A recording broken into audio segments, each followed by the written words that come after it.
What up? Welcome to your morning drip. My mouth is not full of Snickerdoodle cookie from Deadstock. I am your host, Ronan Rock. This is your host. Yeah, it's your boy E-Weezy, the lover of the Snickerdoodle as well, even though it's the worst cookie name ever. I think we talked about this yesterday. I think we did. Yeah, I was like, bro, worst name ever, best cookie ever. It is a top tier cookie. Yeah. I do gotta say, and I'm also gonna bloop bloop. Oh yeah. Close the curtain. Oh, we don't want to see. Yeah, no behind the scenes in the middle of the scenes. In the middle of the scene. That's Marcy's thing. Marcy loves posting behind the scenes of the actual show. Mm-hmm. So it's all good. Yeah. Yo, you're back. I'm back. You went on another world tour. Mm-hmm. I went on a little snowboard trip. Mm-hmm. I hurt my butt. I was trying to protect the snowboard, booty, and it booty, said, booty man, falling everywhere. No, it's more like booty, rocks is everywhere because I fell 100% on my tailbone on a rock. Yikes! Trying to protect. I rented a board instead of taking mine. Mm-hmm. Trying to ease the Traveling, travel. yeah. And also I just wanted to try like a demo board, Mm-hmm. and it was cool. But it wasn't like as demo-y as I thought it was gonna be. I thought I was gonna get them like, oh, this is the new blah blah blah. They were like, yeah, this board's fine. I was like, fine. I brought my own fine board. But I got to a rock. I was hitting some moguls. See, that's what you get for riding with Tia. I wasn't with Tia. Oh, Tia didn't ride with us for like 2.5 days. Because where we were was Snowbird on the other side of the mountain or the resort, whatever, is Alta, and it's for skiers only. Mm-hmm. And yeah, I know, right? Racist. Super. And we sat on the lift. Me and the homie Josh, we were riding together, and we sat on the lift with a guy, like an older guy, had to be like 70. Yeah. And he has a season pass. He said he rides like 4 days a week, right? And and we were talking to him about Alta, and he was like, yeah. It's a little dated over there. He's like, and I'm old. He's like, and even I feel like it's dated over there. He's like, they're kind of stuck in their ways, I was like, dang, bro, that's crazy. So first off, I would like to say I'm excited having you back. But also, speaking of snowboarding, we got a little snowboard adventure we're doing ourselves. Yep. So I think we talked about it last week on Friday. Yeah, Darrell came in with Black Men's Wellness and sat down and talked with us about just what he was doing with Black Men's Wellness, but also we spoke on the snowboarding trip itself. And so, yeah, we're going to sponsor, it's looking like something like 6 riders, so they'll be able to get like board boots and bindings and all that stuff to be able to, go up to the mountain and to get rid of that whole entire, financial disparity. It's very expensive. Yeah, like snowboarding is like one of those sports. It's like doing anything like with horses. It's like, you have to have a stable. That's very specific. Well, I'm just saying it's super expensive. Yeah. Like, every time you want to go do the sport, if you don't have a season pass, you're looking at like $50 or anywhere from like $30 to $50 or $30 to $70. I think now. Oh, you don't know lift tickets for Meadows are $150? On the weekends? No. Like if we went right now. No. Bro, you have your whole computer in front of you. Look it up. For a day pass, it's $150. It might be the weekend, but I'm almost positive it's $150. That's insane because lift tickets used to be $50. Yeah, they used to be $50. Then I remember when they were $70, and I was like, dog, that's a lot. And I remember going last year, I think it was $100. Let's I love whenever you, and this might be my grinds, my means this episode. Whenever you go to look up what something costs, like when you like are on like Instagram and it's like, oh, there's this ad for this thing. You're like, you know what? Actually, how much is that? And then you like go in. It's like send yourself an email to get a quote, and I'm like, just tell me the price. Just tell me. Yeah. I'm still clicking in to get to the price. Yeah. And it's still not saying. Yeah, it's because it's expensive. That's why. That's whenever something is like get $100 off, you're like, man, that must be extremely expensive. Yeah. So it's $149 at 9 a.m. for an all mountain, ages 25 to 64, and it's all day. Okay, so you can ride till the evening. But who's riding from 9 a.m. to 9 p.m. and driving home after that? Like, you'll get in the car and be like, "From be done." From 12 o'clock on, it's $79. Still expensive, and that's only basically what, like maybe 4 or 5 hours of riding. Yeah. Yep. Sounds about right. You know what grinds my beans? Oh, man, it's kind of, right? What grinds my beans sounds about white. Man. Inflation. Oh, yeah. Yeah, I know you love inflation. I hate it. I hate it so bad. But yeah, so that's all that jazz. Also, Concourse is open. Is open. Yeah, that's where I super been. That's, man. I'm grateful that it's open, but that's a whole nother.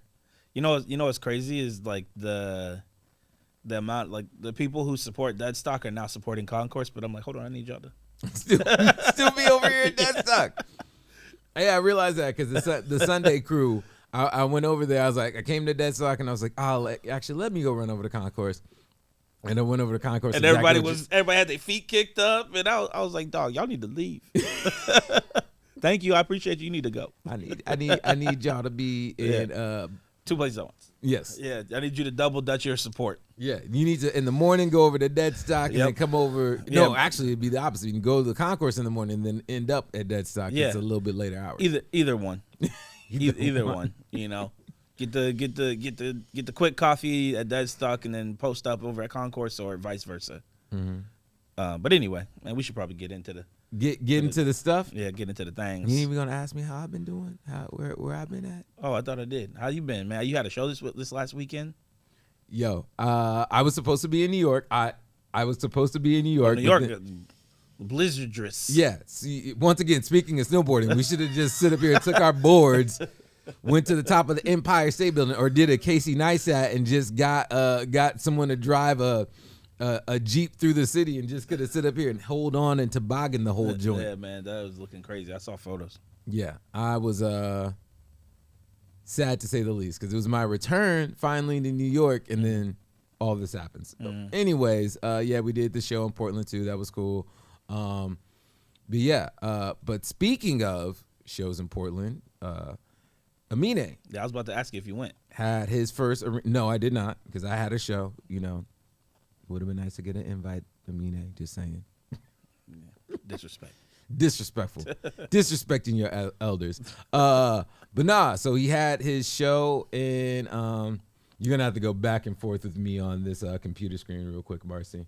So we got, Amine did his show at the Moda Center, and do you see the background that he chose to have for his show? It looked like Jax. It is Jax. Oh, and I saw it up here. I didn't even see that. I was looking down here because this thing was blocking it. I was like, man, it looked just like Jax. Yeah. Oh, man. So, he got the MLK and Deacom, MLK and Deacom shirt. Bro, this was like a super Portland show. Yeah. Like, I'm excited to see what his tour is going to be like because he, like, really, really, really went bananas on the Portlandosity. Yo, it was... This is true Portlandia. It was dope. I was very, very happy about this. I'm kind of trying to figure out what these are. I'm like, are these old cigarette carton prices? Like, what are those prices there? I don't know. I like he put his tour flyer in the window. Yeah. Oh, no. Those and stuff like that. That's pretty tight. That's up there is a picture. I know what you're talking about. But then my favorite is now hiring. Jax is never hiring. Man. You never, the same people who've worked at Jax have been there for like the last 5 to 10 years. Well, I see a new person. Like I think I've been going there for, I don't know, a while, about 8 years, and I think I've seen one new person. Yeah. And I'm pretty sure that person just emerged. That's just someone's kid. Yeah. Yeah. So he had the show. Let's go through some of the photos real quick. Let me see if I can get some volume on this. Let me just. Yeah, because he brought out Vince Staples. Dude, he brought out everybody.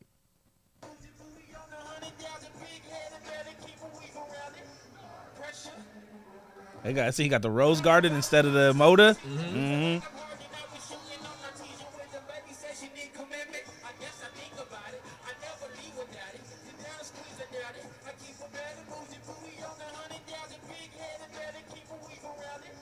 You see right behind him, you recognize that?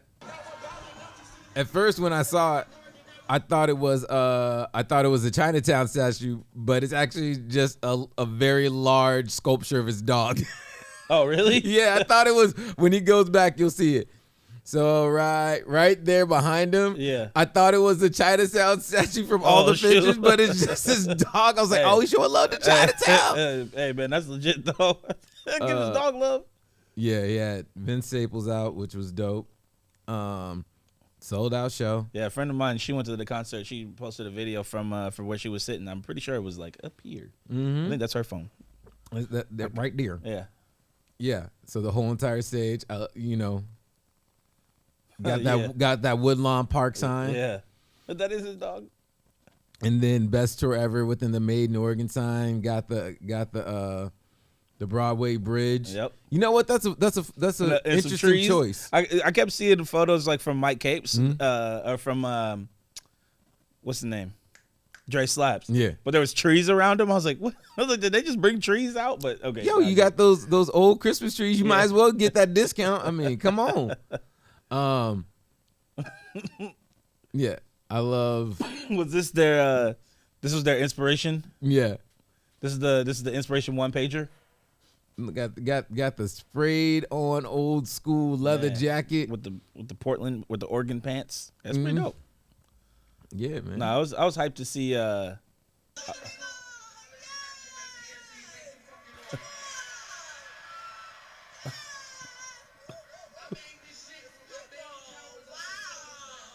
That's family member.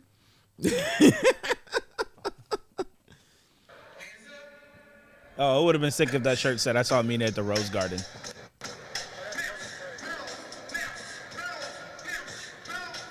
You know, to be honest, like with all this, the coolest thing about it is that like there's somebody from Portland who can fill an arena. That's pretty cool. Yeah, so shout out to him, and he put all the homies on that open for him. It wasn't like I'm bringing in this person, I'm bringing in. It would be cool to see if they go on tour with him at least for a little bit. Yeah, I mean, like I think it's just dope in general that Amine is getting as much love from the fans portions of it. I wish a little bit more of some of the artists, like meaning like some of the DJs and stuff would recognize like, yo, we gotta support this dude in X, Y, and Z way, because I know a lot of them were like, yo, Caroline, like I'm tired of white people saying the N word type thing. And Amine ain't even addressed it, but but you can't stop that. You can't. He could say that as many times as he wants. Like every time he says it, he could stop and be like, but I better not hear white people say this. And they're still gonna be like, oh, but it happens lyrically, you know. Chris Rock said I could say it back in the day, so I don't ruin Dr. Dre. So I'm gonna do it. Say that? Yeah, he did. Wow, he did. All right, you can flip out of it on the screen. I mean, that's for I don't know what else music news we got, but that's local news. That's music news. That's national news, man. That's a big deal. That's all the stuff is in one. Yep. So other stuff that we got to discuss. So do you remember like recently there was a whole entire like who would go against Jay-Z in a battle in a versus, and obviously my pick's Lil Wayne. That's just what makes sense to me. Like, Okay. I don't really see who else could truly go against him besides, like, people probably would want to see Nas or something along those lines, like one of the rappers that he had beef with. Mm-hmm. Do you have anyone in your head that you can think of that you would want to see him go against?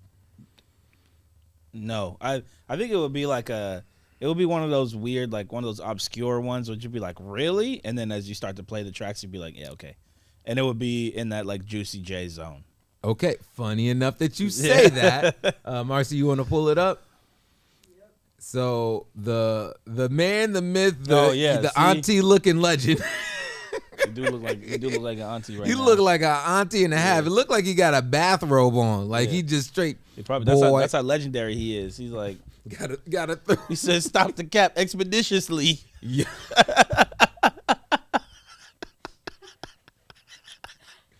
Yo, leave my man T.I. alone. Yeah, but T.I. says no one can see him, including Oh, wow. Jay-Z and Lil Wayne, which is And Nas. and Nas. Yeah. Jeez, that's Yeah. a bold statement. I mean, Well, hold on. what are hold we on. going based off of? Yo, this is Because even like Pitbull could go into this conversation then too. If this is like that version of like hits or whatever, like if that's what you want to talk about, Yeah. they battle him. See, all right, I see, and this is just my opinion. I see it someone like Ludacris. Okay, I want to say Ludacris, but that's personal. Yeah, I say Ludacris versus T.I. makes sense to me. This is the Iverson-based conversation where I'm like, Allen Iverson's the greatest basketball player of all time. Battle me. I know that he may not be. I'm not saying he isn't because I know you are, my brother. I know you are. But if there's some others, I'll be like, yeah, sure. Yeah. They all sound fine too.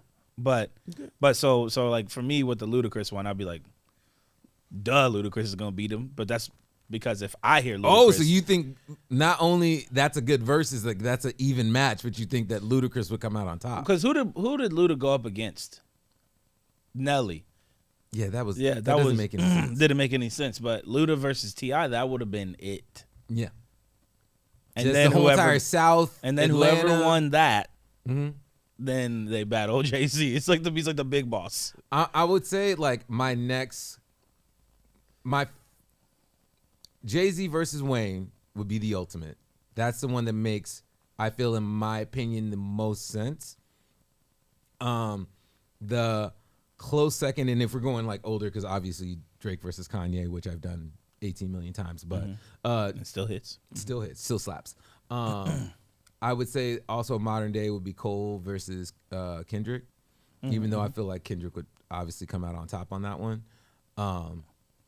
And then I'm trying to think of who else would be like of besides like a Biggie and Pac, what would be another one? You got like a great versus of like top tier, because I almost want to say, can I get Dungeon Family versus Death Row? Oh, that'd be great. Like Death Row or Aftermath? Like, Man, I feel that would like, be phenomenal. yeah. Versus, can you please hit up my man Ronan Rock? Yo, man, for- they for- should have for- been hit me up, man. Well, now that we're here, can you hit up my man Ronan Rock for programming, please? That'd be great. Thank you. Yeah. The only other one that I would say that I man, Black really, Rob. really, really, really would love to see is and it's not enough music for it yet, but I want to see Frank Ocean versus The Weeknd.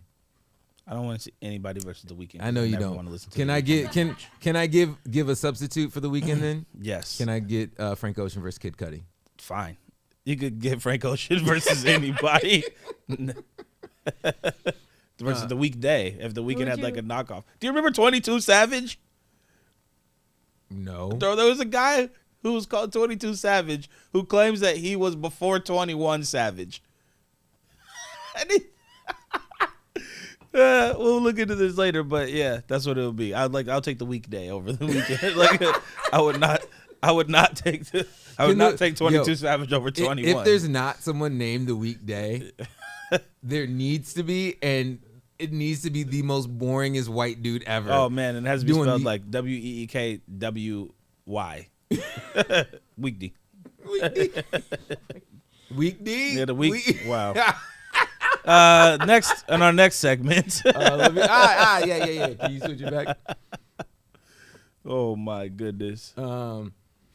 Weekday. No. So also within talking about, people thinking they're the GOATs and thinking they're the greatest of all time, we have the one and only, which I still think needs to be on your door at Deadstock, Pusha T, aka the push in sign. Yo, we can go ahead and bring it up. Just put a picture of him. So yes, It's it's just- just that's it? his face. I already have it for you. So yeah, Pusha Oh, yeah. T's telling people that wait, You got the low battery? got the lotion. Pusha T is saying that album of the motherfucking year is coming, and let's go ahead and.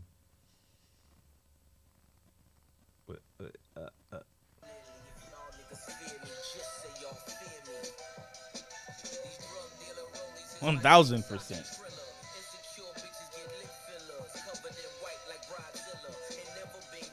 Okay. Man. See. Hold on, go back real quick. Go back real quick. My man's like, he said, I'm telling you. He said he got it on him. It's in his pocket. Wow.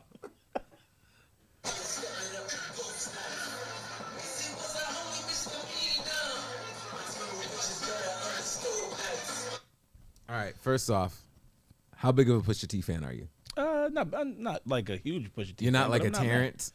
No, he's like, yo, his name Terrence, my name Terrence. You're one time I interviewed him. I said, hey man, this is Terrence and this is Terrence. Like, so what about his abilities? Yo, I don't know if my main man, and shout out to Terrence, shout out to Uncle T. Oh yeah, I don't know if he's necessarily a Pusha T stan, but he's damn near close. no, 1,000,000%. Yeah. Remember we was working on the show and he was trying to get on the on what was it, Colorways, and he was trying to get Pusha T. It's like, dog, we cannot afford that. He probably afford that. Hey, how many tours have you heard Pusha T going on? How many That doesn't mean that he necessarily that he wouldn't get it. Maybe the reason why he doesn't go on tour is because it costs a lot. Why don't we see play clothes in any boutiques out here? Because it's not cool out here. In the East Coast, 1,000,000%. Yeah. Yeah. All right. But over here, because man, we talk about Oregon. Portland don't know heat. It doesn't? No. Yo, I know my homie Brian is probably watching this sitting up in Nike doing some executive type things, but what you feeling about what Ian's saying right Man, now? please put it in the comments or whatever. Yeah. Portland don't know heat. If Portland knew heat, You can switch back. if Portland knew heat, then we would have more boutiques. Yeah. I mean, that would make sense. Mm-hmm. But yeah, so I mean, I think Oregon needs a new boutique. Yeah. But we can't sustain it. I feel like the only reason we can't sustain it is I don't know why. Why can't we Everybody gets everything at a discount. Nobody pays full price. Oh, in the boutiques? Yeah. Well, I'm saying in general, like if you want some Jordans or some this or some that, you either know somebody who works at one of the stores, or so we don't pay full price in this city. That's crazy. So I thought that was just me. no, it's literally if you talk to anybody who lives in Portland Metro, you either know somebody who works at either your family member works there or you know somebody who does, so you can get into the employee store or you get a discount at the outlet or the Adidas store or whatever. Like we all get stuff at a discount, so we're not used to paying full price. But that's Nike stuff and then like Adidas stuff. Yeah. But So then we stay segmented. We stay in those zones. It's just recent that people start to get outside of Nike and Adidas, aside from like Vans. But even Converse is there because it's Nike. Yeah. But like just now, people are starting to wear New Balance, which you don't get at a discount. Asics was doing this thing for a little bit, but other than that, people just wear Nike and Adidas here. All right, I'm gonna put you on blast. You ready for this? I'm ready. All right, what is the greatest hookup you've ever got? like on purchasing. Yeah. Like some heat. On purchasing. Yeah. Or purchasing. You know, someone's just like, yo, let me drop this in your lap real quick. Let me bless you, son. Well, from a store perspective, you know, fortunately, our stores don't get that much heat. That's the other problem. Mm-hmm. Compound was getting the most, and before that, it was Lifted. But like, R.I.P. yeah, for You know real. it's still around. Lifted is gone. Compound, but Compound. yeah, Lifted's gone. Yeah. But probably the greatest. Man, I can't even hear. I don't know. Can you just hurry up and make the Dead Stock Boutique? Man, we talked about it. Yeah, well, Can you just hurry? I know it's Yeah, eventually yeah. one day Yeah, gonna we talked happen. about I've been dreaming of it for years. well, part of it is being holding product is one of the biggest problems. Is that why everybody does consignment now? Because it's just literally you get product until you sell it. You only deal with stuff that people want. Like when you're working with the brands, you have to purchase a All lot the of stuff crap. that you don't want. Mhm. Yeah. Hey, Man, just make heat, and then we don't have to buy the bull. Yeah, seriously. I think COVID may have helped with that. Honestly, I mean- but yeah, man, I don't know. The biggest like hookup from that. Oh, there used to be a store. I'm gonna sneak in some. Go ahead, man, because I'm gonna eat this orange in a second. There used to be a store that was in McMinnville called Valley. And it was owned by Danger Aaron. Yeah, he had a Jackass. yeah. So he's from here, and so he had a skate shop in McMinnville, and my homie was the manager at that skate shop. Helped them get an SB account, and then and so that was my SB plug. So that's how I used to. So like Nice. MF from like the zone of like MF Dooms until I can't remember how far out, but it was for like a year. Yeah. And he just ordered me a 13, and I had to pay for it. I had to pay full price, which was no problem. But there were times where I'd be like, man, I'm trying to get these shoes right now, and he'd be like, all right, cool, pull up, and it would be like 11 o'clock at night, and he would meet me at the store and ring me out. Bro, that was the plug. I'm guessing that place is no longer in existence. I don't believe so. Well, I think Valley's still open, but they don't have an SB account. Once Matt left, it kind of it degraded. So I don't think they have an SB account anymore. Yo, But I think that's gonna be my grandma beans. what? When you you need somebody to know somebody to get something. Oh yeah, for sure. Yeah, I think For sure. what That's the I was gonna say that's the Portland way, but I mean it's like that everywhere. Yeah. Like I wanted to go to that Timbers championship game, and I just posted like, hey, who got a ticket? And I'm very thankful that But there you're are also people who, fresh cut Wheezy. Of Oh, course you know you're what gonna I'm get saying? it. But at the time, the cut was not fresh. Then I was broke, busted, and disgusted, Wheezy, and somebody was like, help him. The BBD. Yeah, man, they said. Why'd you? I didn't even think I thought of it, but I thought of it later. Yeah, so the next segment. So honestly, I gotta know this. How you feel about Dipset? Dipset. I'm not a Dipset like fiend because I'm not a big New York like New York, but brand wise, I love it. Have we ever gone to New York together? No. I've only been to New York once. And we went to Cali together. Well, Yeah, I was. We you both were there went and to I was there. All right. So, anyways, you can go ahead and bring this up. Cameron did a freestyle. Oh, you know what? I saw that. I saw this morning at like 3 a.m. and I was gonna listen to it, and then for some reason I felt like you was gonna bring it up. Yo, Yeah. Sleepy Time Wheezy needs to go night by 2 a.m. No, I was already asleep, and then I woke up, and then I went back to sleep. You send me the text messages at the weirdest hours. Like you're a busy man, Oh. and it's always funny within your texting, but it's always these strangest hours that I get text messages from you. All right. Anyways, Cameron had a freestyle that he did on Funk Flex, and I just want to get your All right, I'm ready. opinion on it. Anytime could resurface. Shout to Swiss though, I'm still eating off the verses. Homie, I got more than the fighters and I ain't boxed. I got the upfront, back end, door money and stock. So when Triller went public, never mill out the box. Maybe over your head, but I don't care about no props and no nah. This is not a shot at the locks, cause them is my niggas. They solidified they spot. They know their own killer. All problems are ministry, baby. It ain't Gilly and Nori. I ain't friends with you.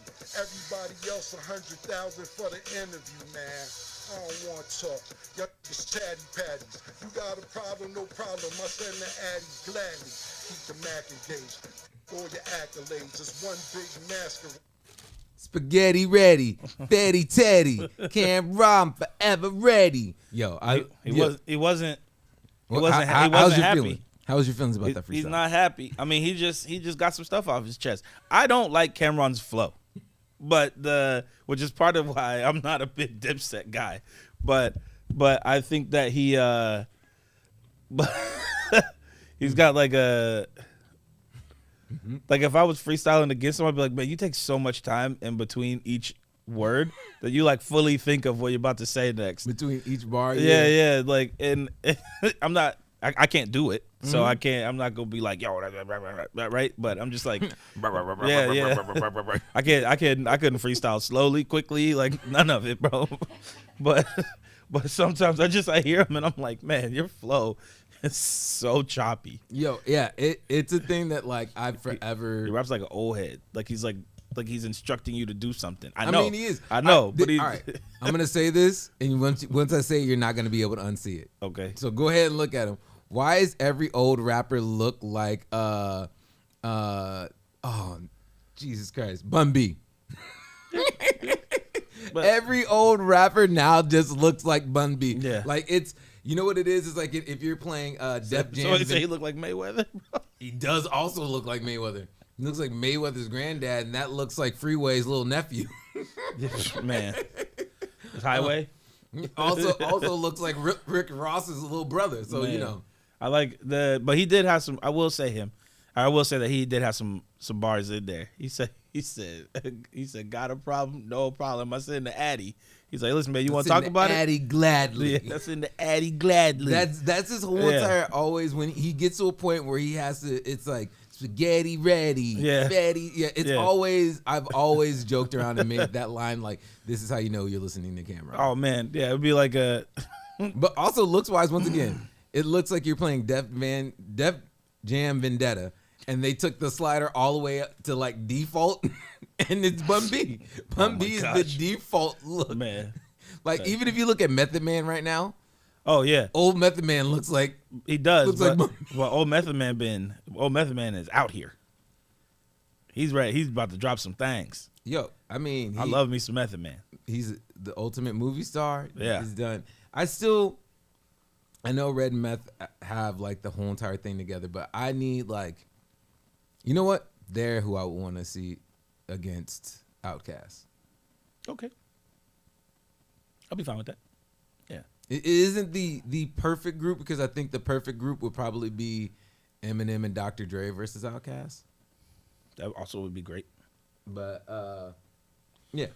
I don't know. Smell good. If you got a better, you know, who should be versus who, you know, drop it down in the comments below. Let us know because I'm going to say right now, Cameron is not it. Man, he said clean your room or right, else you meet take your it down. doom. Go grab a spoon. Hey, Marcy, you can go ahead and take it down. All right. And then I'm gonna go ahead and see you soon. Yeah. So I don't know, bro. I just that's just hilarious to me. That's I'm gonna leave it right there. So, while you mentioned Mayweather, so we might as well go ahead and talk about this. Story's gonna. Huh? My coffee segment just got better. So, have you heard of the legendary, one of the greatest boxers of all time, Jake Paul? Oh my lord. So recently, Jake Paul had said that, you know, he challenged Mike Tyson after he beat this. I can't even remember the boxer that he knocked out, and he knocked him out. Mm-hmm. But yeah, Jake Paul is now sitting up here saying that they're in talks with Mike Tyson for $49 million, and Mike Tyson supposedly verbally agreed to this. So we're going to see in an exhibition match no title up or anything else like that, because obviously Mike Tyson doesn't have a title right now, but going up against Jake Paul. Mike Tyson doesn't need to do this. Have you got the wrong? Have you also heard? So Jake Paul's also been going against Dana White in the news for like some time now, and it's been because Dana White's been like, "Yo, this isn't real. This isn't real athleticism. This isn't real fighting. This kid isn't really that good. He's paying people to take dives. These athletes are has-beens or people that haven't been able to train or da for whatever reason. It's like a mismatched fight, and that's why Jake Paul's been winning." And Logan Paul fought Mayweather and also like utterly destroyed him. So it's a thing that like right now within this one, I'm gonna say I'm interested. What'd you say, Marcy? I was gonna say, doesn't he have like a no KO clause or something? Supposedly, we don't know if that's like really that's what I've really heard. there. Yeah. But people have said and mentioned that. Yeah. And then he fired back and said, "Hey, if you knock me out, I'll give you $12 million," to the last fighter that he fought against. Such a weird number. $12 million? Yeah. Give me 10 or give me 15. Why you gonna give me 12? I mean, I'm taking the 2 extra. No, I'm gonna take the 2 extra, but it's like if you knock me out, I'll give you $12 million. Mm-hmm. Like he had it. It might have been 10. You know what? Yeah. You might be right. It might have been 10. Whatever. Yeah, I don't know, man. I'm not a big boxing person. Mm-hmm. So I don't really know too much about like all that stuff, but I have a friend, a person who connected us, who is on the Paul family. Like he does their all the video production. Okay. And so he spent a lot of time with them, and he has said that one, they're both just athletes. Yeah. So like whatever they touch, like they're really good at it. But that they put a lot of effort toward boxing. Like they really train super hard. Mm-hmm. And so I'm not going to say that they don't have the abilities, mainly because I have recently heard from somebody who I trust that is not the case. Mm-hmm. And clearly they do have some abilities, right? Like they're really out there still in there boxing. But I don't, but when it comes to like the TV side of things, I'm always curious, no knockout clause. I wouldn't be surprised, or whatever. Like I wouldn't be surprised. I'm not mad at it. I don't really. What I'm saying is Mike Tyson doesn't need to do it, and I don't care. Like, I just. Well, I'm gonna say this with Jake Paul recently going after the UFC, because basically what he said was, you don't pay your fighters right. So the way that the fighting purse breaks down is, I believe you get $5,000, $5,000 to $10,000 each. And that's just for the fight itself, the UFC fight. And this goes up to some of the biggest fighters. Uh-huh. You get $10,000 each. And if you win, you get an additional $10,000. So you end up with $20,000.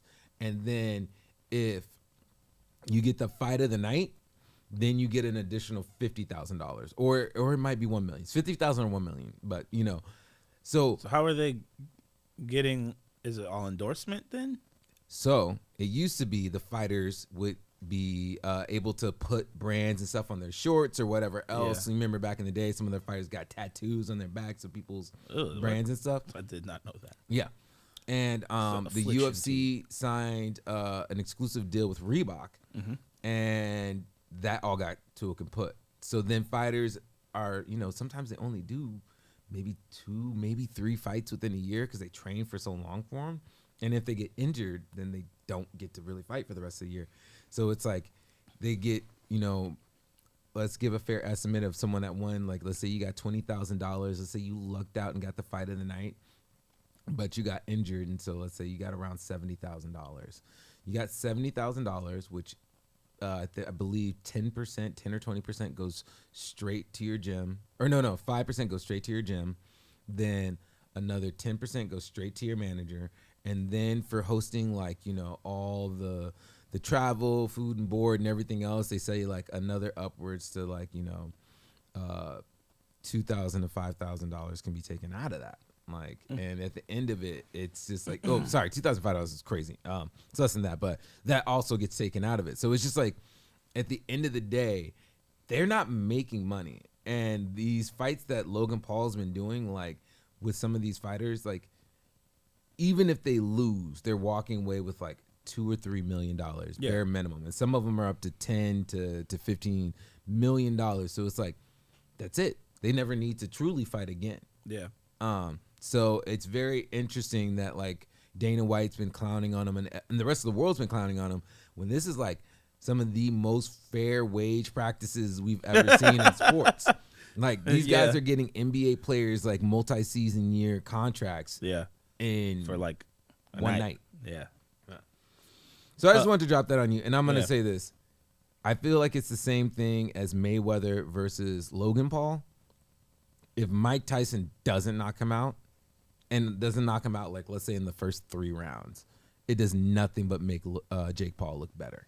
Yeah, for sure. So it's like you playing up against Michael Jordan and you were within 10 points. Yeah. But it's like Mike Tyson is 90, compared to him. So like if he doesn't, he would have to knock him out in order to. Yeah, I don't know. Because you don't think he's gonna go the distance? No, he's older. It doesn't matter. It doesn't matter how hard he trains and stuff like that. He's still in his like 50s. You haven't seen him? No. I've seen him. He's a beast. Yeah, I know, but still like as you get older, you get tired. You just get more. So I love tennis. Mm-hmm. I watched the Australian Open over the weekend, and the Australian Open Championships. Not a spoiler alert because it happened like yesterday, but Rafa Nadal almost lost in the semifinal, or in the quarterfinal, and then in the semis, like he was clearly old and tired in the quarterfinal and almost lost. It was really, really close, and then in the semi, he just like waxed the dude. He just was like, let me hit you with these old man moves, and just like waxed this dude. And then got to the finals and lost the first 2 sets, best out of 5. Lost the first 2 sets, and it was like he's too old. He was moving slow, and I think it might have been a mind game.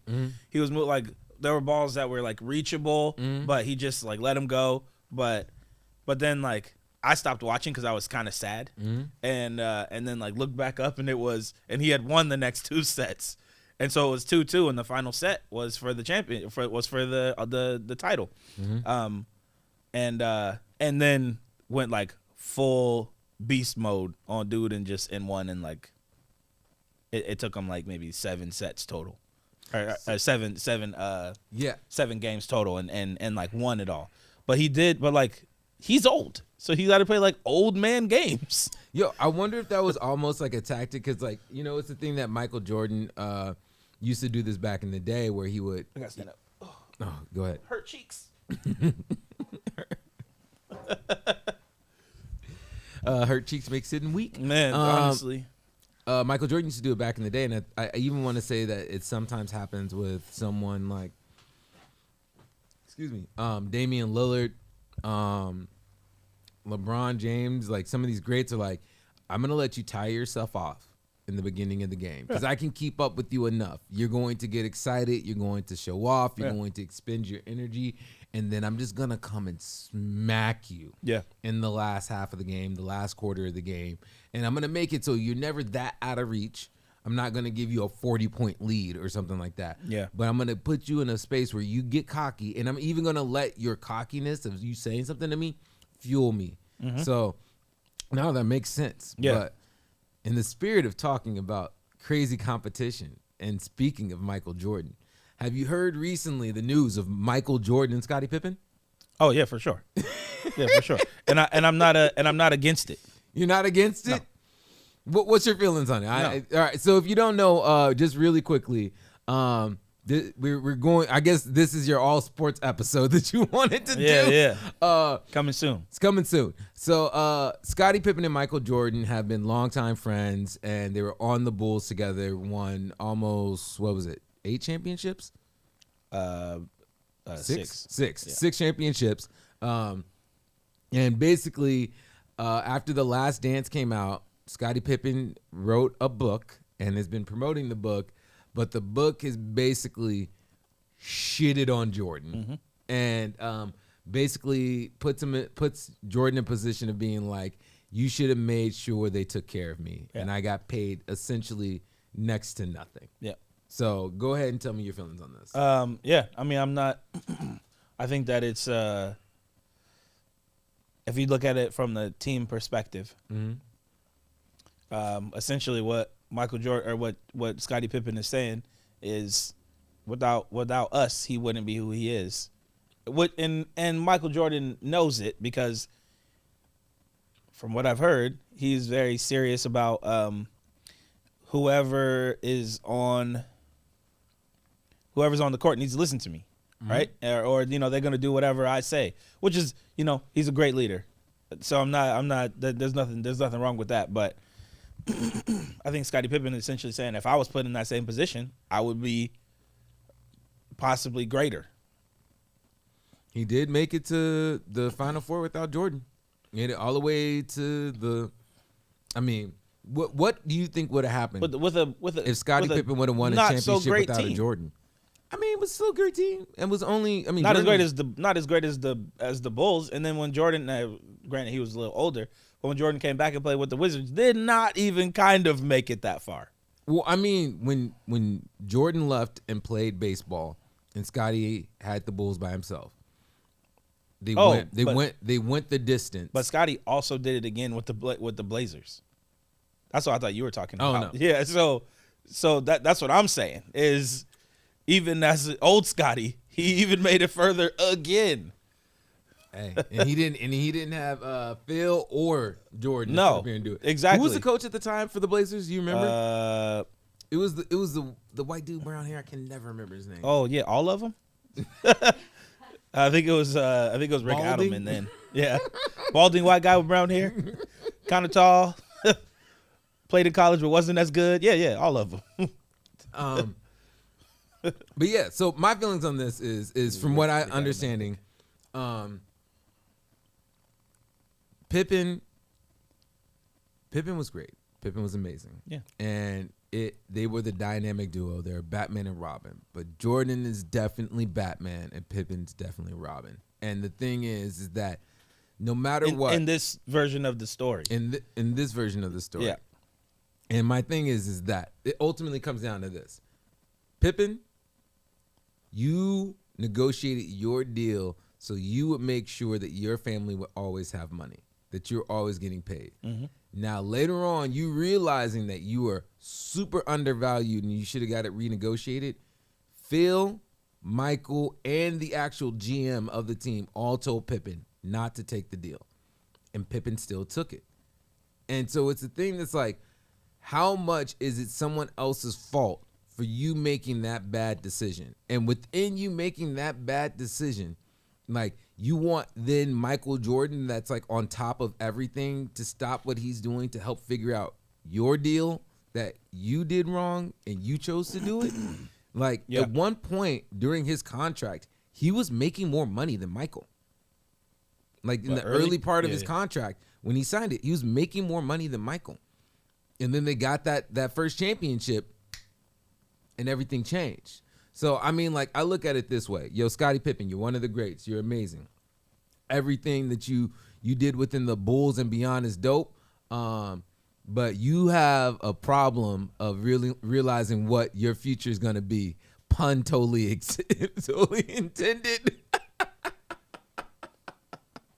It's messed up. I just realized I got to pay for parking. The other day I got 2 parking tickets. Ooh. At once. Ooh. Ooh. Yep. They were like, oh, yeah. You got that young Ma parking ticket? Ooh. But yeah, so Scottie Pippen, you're amazing. You're dope. You're one of the greatest ever, but also at the same time, yo, bro, you didn't plan for your future. I got your back, Scotty. I got your back, Scotty. Even though you did plan for your future to sit up here and have money within X, Y, and Z, like that's the thing. And I've been in those positions of taking deals within contracts with different companies and stuff. And it's like, yo, this might be right now good money, but this isn't going to be, forever good money. Actually, the funny thing to connect this to, since, we are a podcast and a show. Have you, what is that podcast called? It's like something Daddy. It's like the #1 podcast in the world. Is it Dear? Or you can pop the screen. Yeah, Yeah, Dear. 'cause you about to pull up a whole bunch of stuff. That you probably Yeah, not I pulled know. up.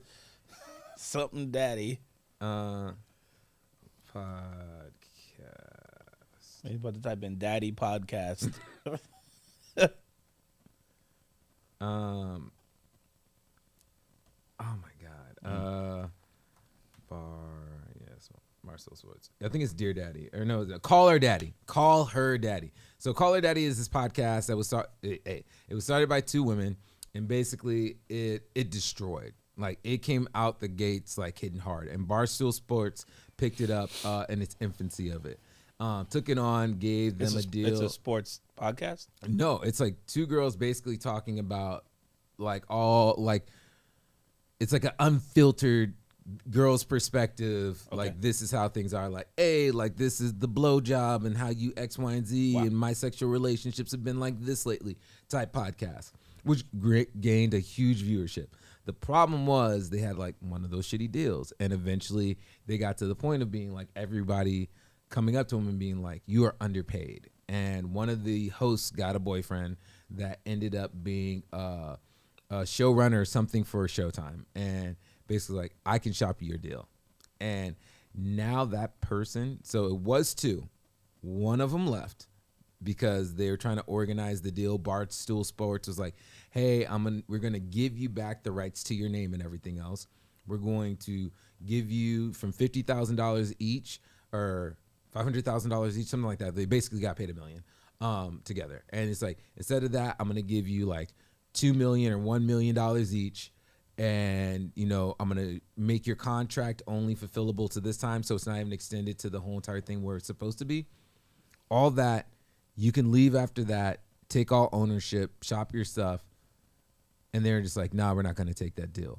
And the one that ended up, the host that ended up staying on, just signed a contract for, I believe it was like $69 million with Spotify.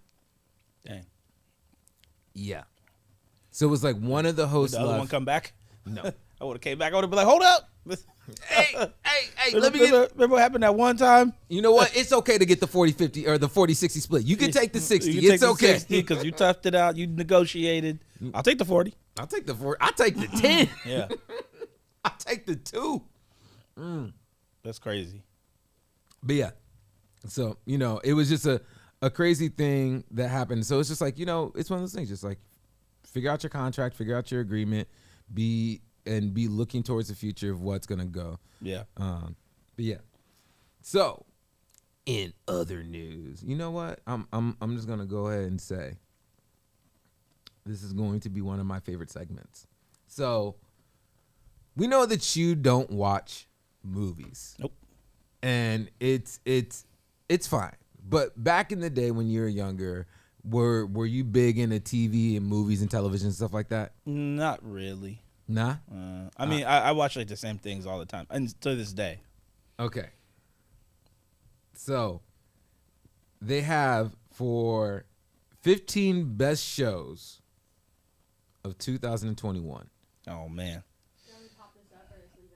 Go. No, You I'm can not go even. ahead. I'm not gonna be able to guess You any go- of you them. go- No. I'm just. It's not even a guess. Oh, I'm just okay. want to know. Insecure's in there somewhere, probably. Have you seen any of these shows? All right, I'm ready. First up, Run the World season 1. What is that? Let's see. Am I in a state? Like right now or generally? I mean, are black women in a state? Well, I'm trying to be in a state of relaxation, and you're killing my vibe. Is this Girlfriends round 2? At this point, we've known each other longer than we've not known each other. Another round? Yeah, we need to take that and stage it. You hit the birth jackpot when you were born a black woman. Hallelujah. Never. Never. No, No, but not that- heard one but thing. It's Girlfriends. The Chair? The Chair. Bro. We're concerned about what's going on in the department. This is already all over social media. This department's hanging on by a thread. Bill's incident is spinning out of control. Oh, there she is. Our first lady chair. Woman. I'm not going to sugarcoat this. We're in dire crisis. I wouldn't be surprised if the president asked for Bill's resignation. Can he stay for dinner?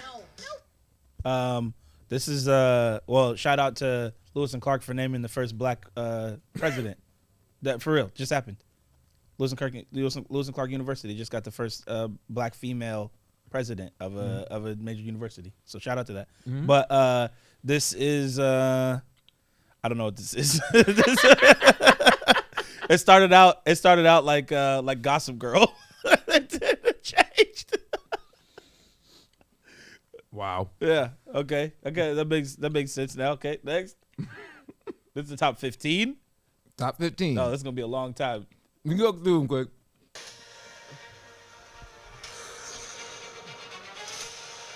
You really believe in this Loki variant? Luckily, he believes in himself enough for the both of us.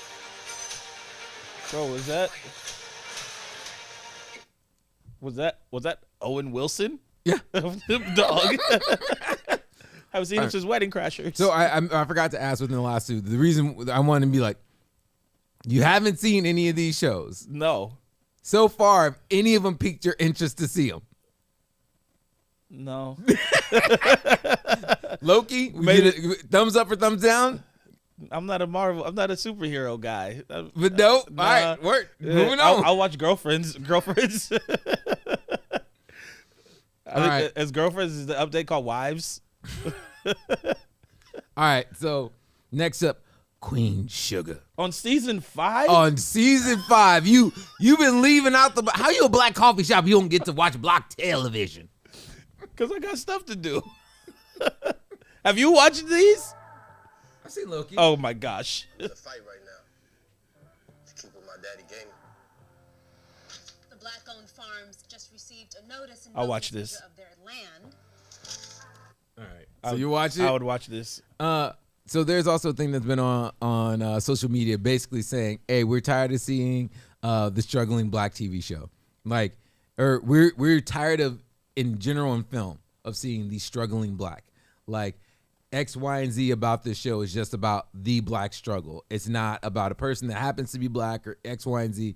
It always has to do with racism or struggling blacks. And I at first was like, what the fuck are you talking about? Like, don't sit up here. And I was like, damn, they right. We are like, Yeah. as a genre within film, we are stereocast to the struggling something. Yeah, some generic struggle. Yeah. Some generic black struggle. It's Like, always. I just want to be a black farmer. You know, it's like, how come we just can't be a farmer? You know what I'm saying? like the farming industry is going downhill right now, and everything's going to shit. No. I know how to spice it up. You know how we put some seasoning on these shows, Todd? make it spicy. Put some black in it. Fry it. Give it some pepper. Oh my gosh. All right, next one. We're only like 5 in. This is next, bro. I seen the show for like a second, bro. Big mouth? All right. Bro, not even tight. Oh, Power. Okay. Book 2. Well, I stopped. I was watching Power, Okay. and I watched Power up to like season 3, and I know that there's more, but it's kind of like Trapped in the Closet. Like as you got further, you're like, dog, come on, man, stop. But the first ones were great. Yeah, which was bad to say, but whatever. I'm gonna say this. I have never seen anything that 50 Cent has produced.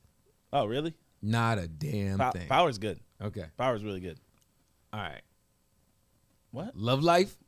Bro, skip it. That look whack. I just want to kind of know. Oh yeah. Open the door for him. What's Don't worry about it. It's for my segment. Yeah. Oh yes. Dear God, this is dangerous. Thank you very much. I don't know what's going on right now. Well, you know what I'm saying? We out here crispy. Thank you. Jesus. All right, next. Oh, go ahead. I'm just looking for something real. That's it. All right, that was the Well, I weakest guess- trailer I've ever I seen in my guess- life. It's because he's looking for something new, guys. Okay, it's different. Okay. Oh, What? Is this an Aretha?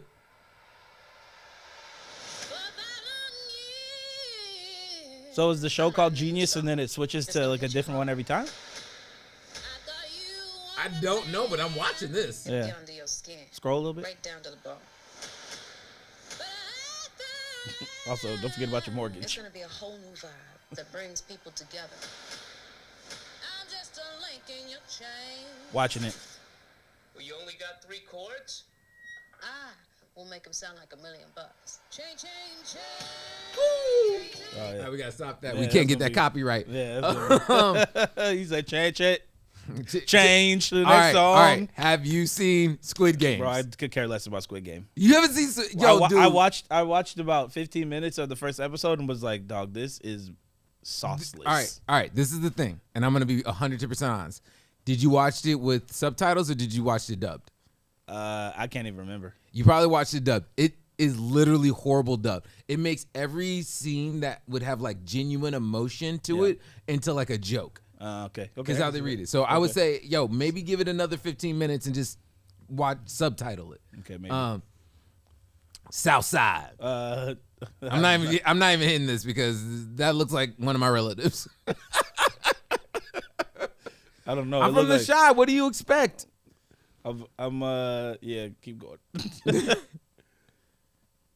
Mayor of Easttown. Yep. It's I don't need I'm any not more gonna- I'm not gonna sad watch white it. ladies in my life. Oh, Snowfall. I actually haven't watched any Snowfall, but I heard it's really great. I have not seen any of it. But I do So wanna, we're saying Yeah, I'm it's a watching watch? it, yeah. All right. What? Oh, this is another BMF. This is another 50 Cent production. Oh, tight. Yeah, get the Domino's. No. No. Domino's. You got to watch the whole ad. Just lower that sound. Yo, this is nobody want you. Little Okay. Caesars for life. All right, there we go. We talk about Domino's. It's tight. We wanted to be like Young Boys Incorporated. Young Boys Those had money, women, clothes, and fly whips. But more than anything, they had respect. Another one of those shows. Uh-huh. Yep. Pin 15. I have no idea what this is about, but yeah. this looks like another white. I feel like this is that one woman that was black, but she was in the NAACP, or she was white, but she was in the NAACP. Rachel Dolezal. She looks like Rachel Dolezal. Oh my gosh. It's one of those things where it's like, if this person wasn't next to her, I'm gonna be like, is she black? I believe this lady is Asian. If I'm Very, not very mistaken. light skinned. Sure. Yo, I know you don't watch anything animated. No. I mean, you can play it. It's fire. I'm not even gonna play it. Okay. It's fire. You should just watch it. It's fire and a half. You might as well play it because I'm not going to watch it. This is going to be the most I've seen.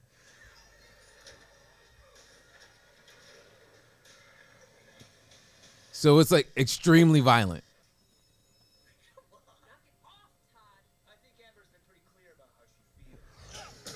Oh, hey. I'm nothing like my dad. I want to be I just saw his dad walks around just in the house with the super suit on. I fought to keep this planet safe. It's called No Animation Budget. Does I keep the same clothes on him?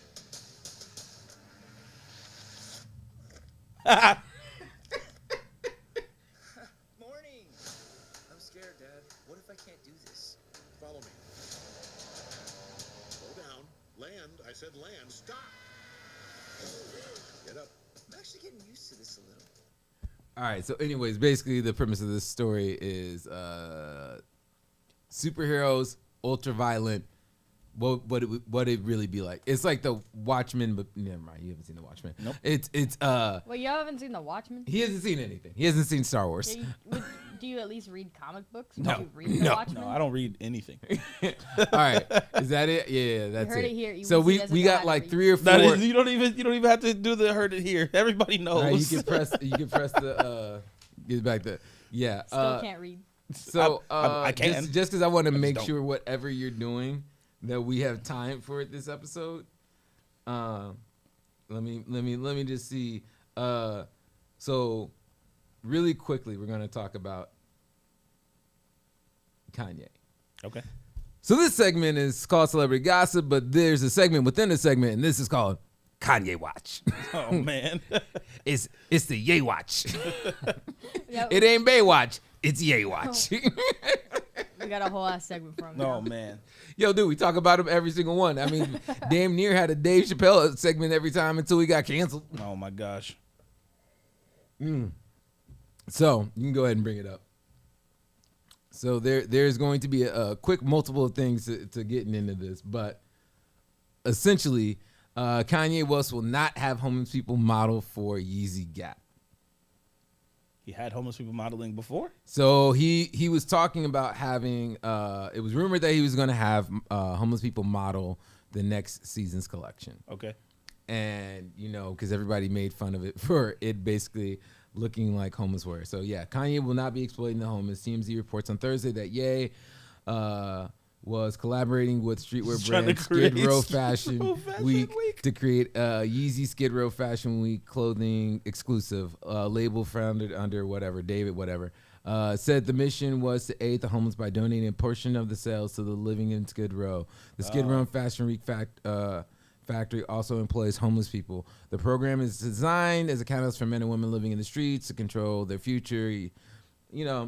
It's Wait, okay, now why not? Because it was backlash. It was basically like, yo, you're gonna sit up here and exploit these homeless people for your fashion line because it looks like homeless people wears. But there's a brand called, or there's a thing called Skid Row Fashion Week, and a lot of apparel that's made, a lot of the best cut and sew apparel made in the United States is made in LA. Mm-hmm. So that would be kind of interesting to see just how much Skid Row Fashion Week employs homeless people. I don't know. I mean, I understand this is almost like this is a, damned if you do, damned if you don't situation. Also, because of this, Never Too Much. This is the same day as Donda 2 is coming out. Donda just came out. I know. He said Donda 2 coming. He's like, oh, also just in case you forgot, Donda 2's dropping. Da. Man. And so yeah, so it's Donda 2's coming out, and then the fashion extravaganza with whatever is happening the same day. So I don't know if Never Too Much is. I'm trying, bro. It could happen, man. It could happen. Have you heard about Never Too Much, Marcy? No. It's Kanye collaboration video. Oh, it's a commercial? Yeah. Do they have it?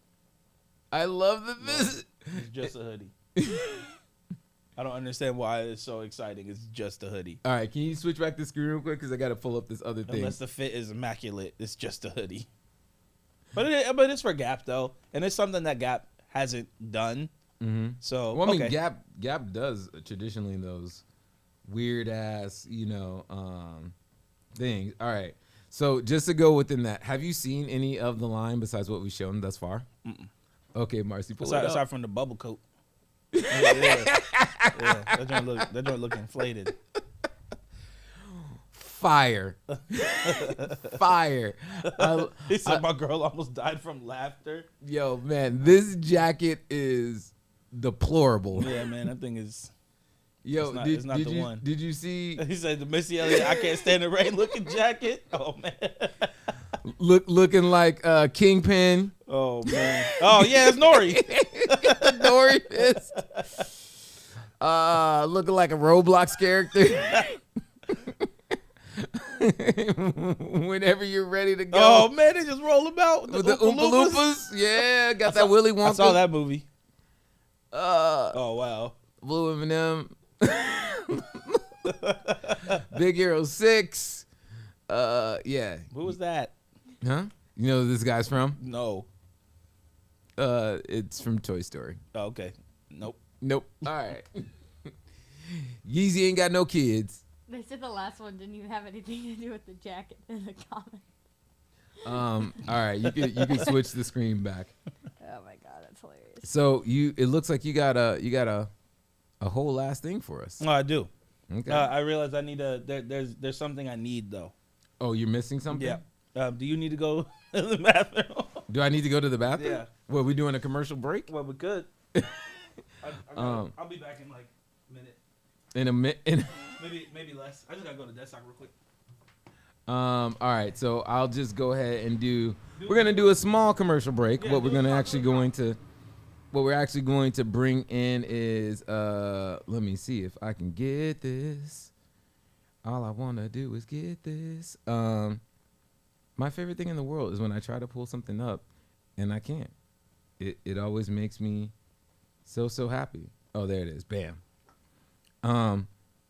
So for those who don't know, we are doing a very special collaboration thing for Black History Month. Actually, Your Morning Drip will be doing a bunch of dope stuff for Black History Month. First off, we're going to be doing an art gallery exhibit within Compound that is going to have some of the dope work that I have done over the last year. So, you know, just gonna show that off. You want to bring that up on the screen for us, Marcy, real quick? So yes, our series is called Culture Canvas. This will be the second art show. This will show the full curation of the pieces that I did this last year. We also have the lovely and talented artists of Wale and Cyrus, both who came on the show this last Monday. Cyrus also did an episode with us last week with his father, who was Tony, the drummer for BB King. But yeah, so we're doing the art show. It's going to be super duper dope. We will be doing one part of it in Deadstock. The other one will be the full gallery show will be in the gallery space in Chinatown, which is, let me see if I can get that address. It's on 140th North 4th Avenue, Portland, Oregon. We will be premiering the show Saturday, February 5th at 5 p.m. to 9 p.m. It's going to be dope. It's going to be... That's a cool series name. Culture Canvas? Yeah.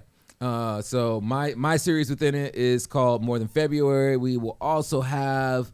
I'm trying to find the other names. Here, can you give me back the screen real quick? What, the screen? Yeah. Oh, like the other works? Yeah. Yeah. So we have... Jesus. That's good, man. My favorite thing in the universe is always downloading and bringing up all the stuff.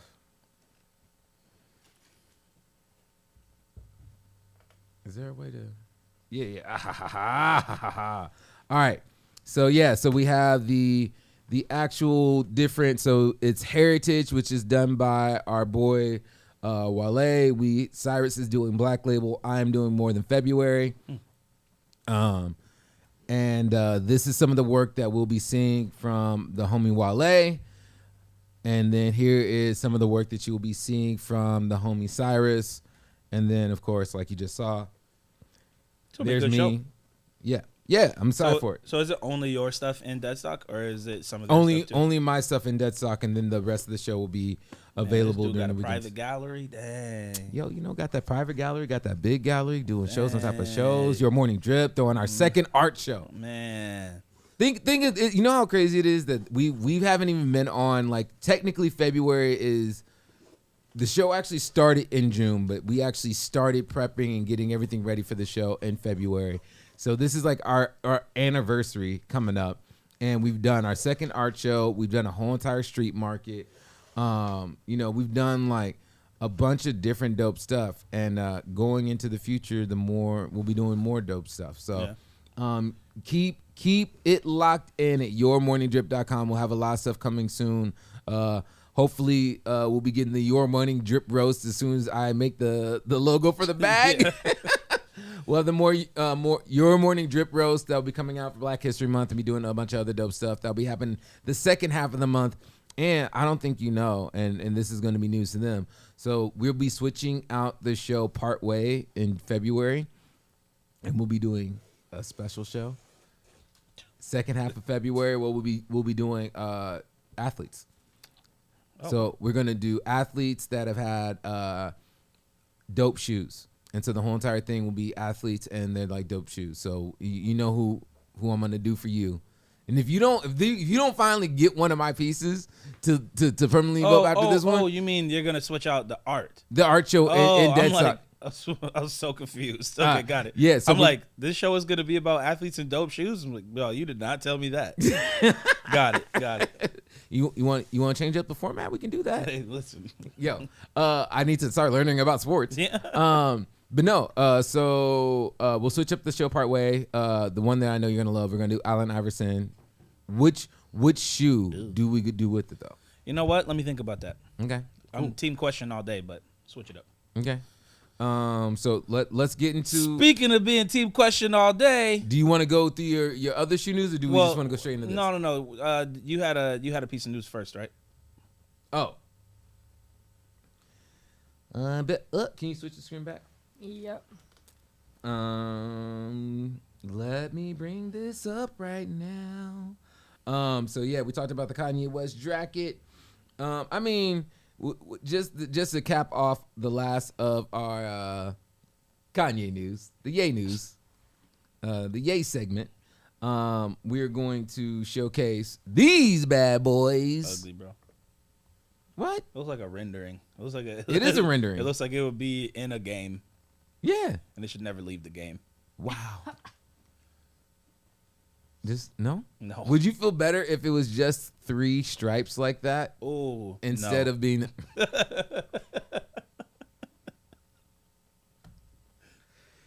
Damn, Gina. Yeah. So I mean, what's up? Well, no, I think the artist who passed. Oh, okay. Yeah. Can you switch it back real quick, Marcy, so I can pull this up? I mean, at this point, I need to have the other screen. Yeah. On there. In fact, can I do this real quick? Let me see. Not gonna do that right now. Yeah. So there was an apparel designer. Yeah. Who passed? I don't know. You can pull it up now. I'm not a high fashion person, but I think I'm gonna look into this a bit more now. Oh yeah. Okay, I did see this. Yeah. So you got your screen half. Huh? So you got your screen. What's this? Oh. You don't like to see that side note? Man, nah. And how to get your Cardi booty? Or your not Cardi booty? Man, the reduce-a-dunk? Man. Oh my gosh. Okay, Andre Leon Talley serves as a reminder that fashion wouldn't be what it is without the contributions of Black Southerners. Honestly. Yeah. I don't know too much about his contribution, but I will be looking into this. Yeah, I mean, I know that he took on a bunch of different racial barriers. He definitely his style was very. You know what? Let's just do this right. Let's just go ahead and blank. Let's see.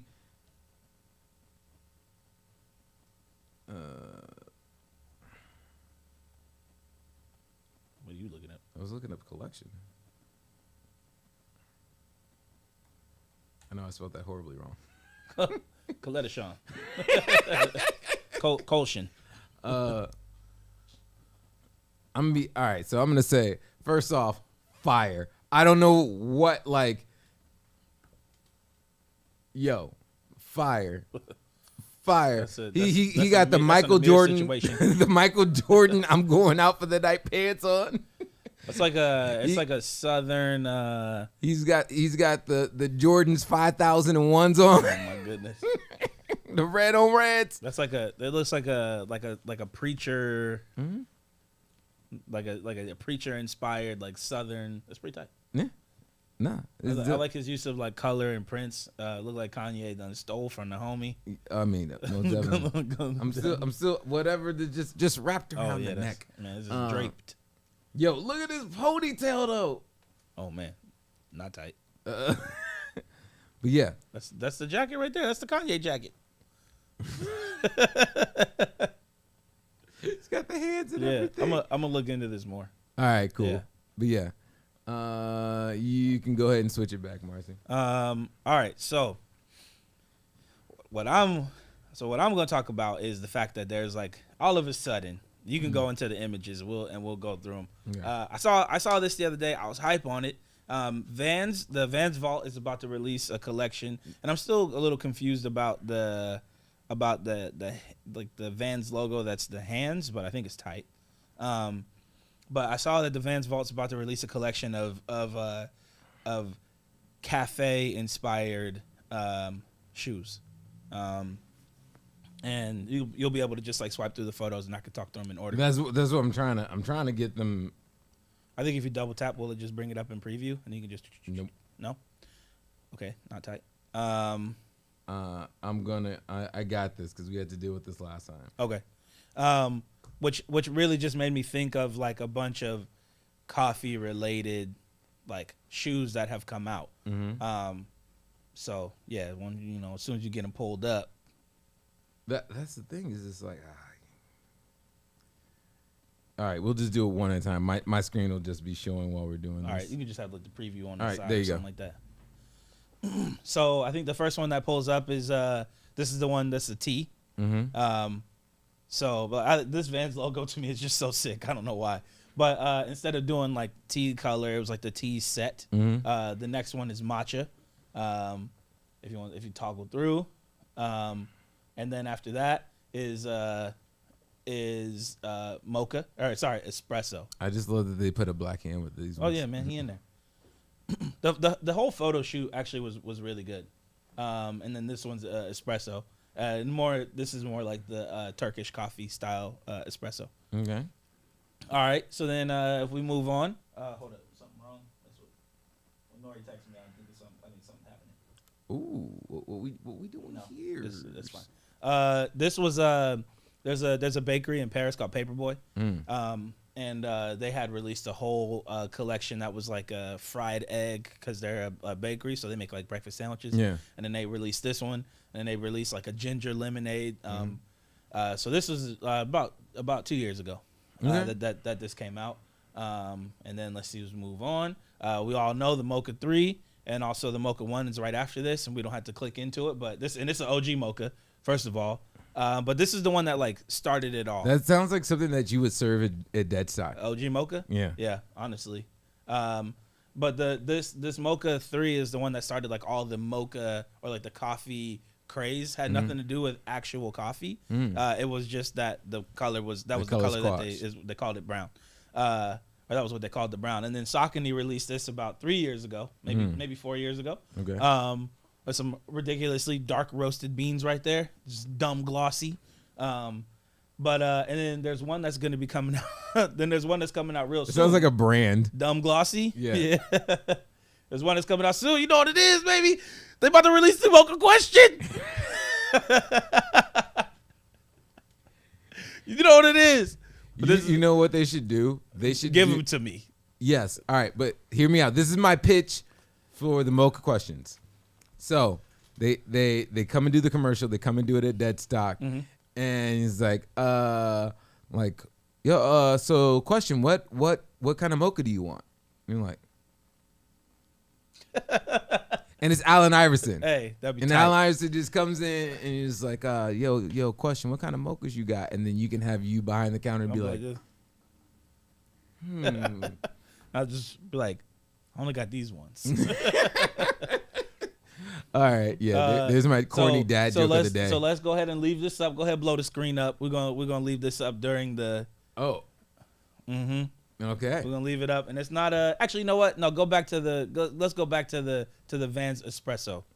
Okay. Yeah, we got to close all these screens. Do. This go. one. Yep. All right, blow it up. Blow it up. Blow it up. So shout out to the homies from Dark Side. You know Dark Side. It's a new very shoe store. expensive. Yeah, very. It's a boutique, man. That's what they do. I had an idea. Very expensive. I had an idea the other day. I was like, you know what? What? I'm gonna do my own.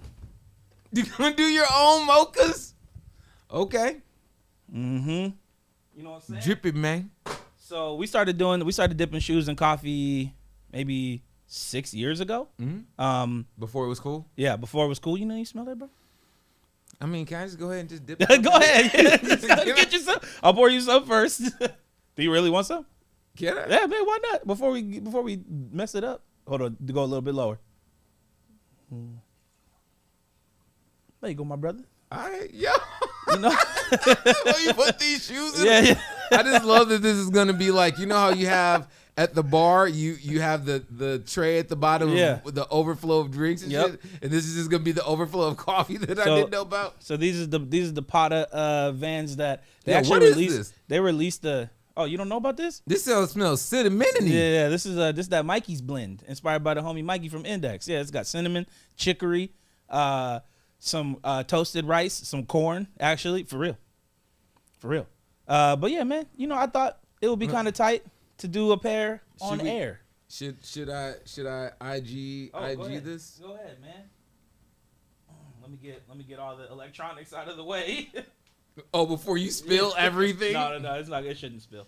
All right, you can just throw it here. This way. I got it. Oh, my bad. Chadwick. My bad. No. I almost had my own pair of mocha jeans. All right, let's see this. Let's see what's going on. Let me go ahead and disrobe here. I didn't like that. Hey, shout out racing season starting soon, by the way. Yo, Penn State. It's just happening. All right, here we go. Weezy love everything besides TV shows and movies. He's like, yo, That's what's true. sport? He's like, yo, let's go play some tennis. Let's go play some backgammon. Yeah. Do you? Are you ready? Okay. Hold on. Ready? Hold on. You ready? I'm gonna move this.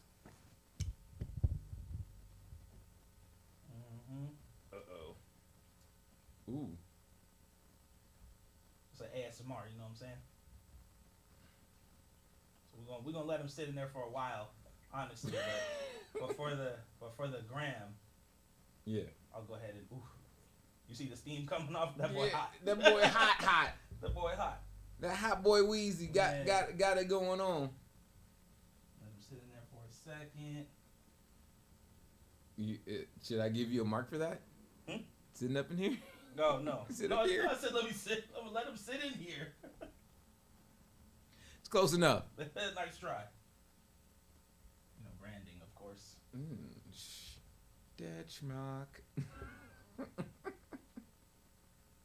All right, that already looks dope, but you see we gotta leave him in there a little longer? Yeah, we're gonna leave him in there a little longer, but you know, for the segment gram.